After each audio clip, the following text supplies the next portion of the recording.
KYC केलेला नाही असं आम्हाला समजल्यानंतर आम्ही इथं आलो बघायला, तर त्यांनी पण सांगितलं की रिजेक्ट झालं आहे तुमचं.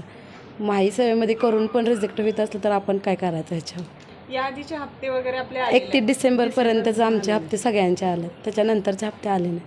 मग आता इथं काय सांगण्यात आलंय, कशामुळे रिजेक्ट करण्यात आलं? त्यांनी म्हणते की KYC चुकीच्या पद्धतीनं उत्तरं त्यांची झाल्यात, त्याच्यामुळे ते रिजेक्ट झालं.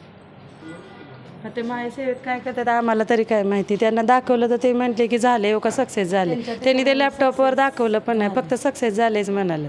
तिथं पण आमचे पैसे घेतले ते करायला 2 वेळा.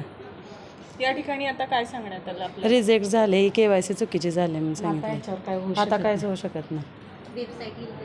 आता वेबसाईट येईल तेव्हा. इकडे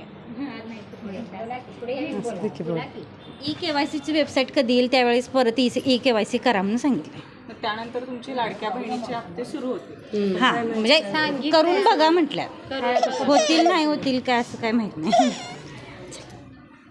ती आमच्या इथलीच कोणतरी आलती तिथं, त्यांनी सांगितलं आम्हाला इथं माहिती जाऊन या म्हणून आम्ही चौकशी करायला आलोय.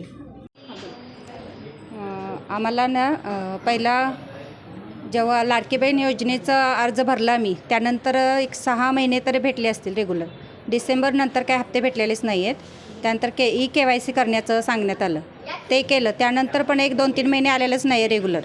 त्यानंतर आता आपल्या अंगणवाडी सेविका आणि आशा वर्कर आहेत, त्यांच्याकडून अशी माहिती मिळाली की आपल्या महिला बालकल्याण इथे आपल्याला जाऊन माहिती घ्या आणि तिथून पुढं काय आपलं अर्ज चुकला असेल किंवा काय अजून नवीन KYC करायला लागत असेल तर तिथून पुढं आपल्याला रेग्युलर होईल असं सांगण्यात आलं इथं.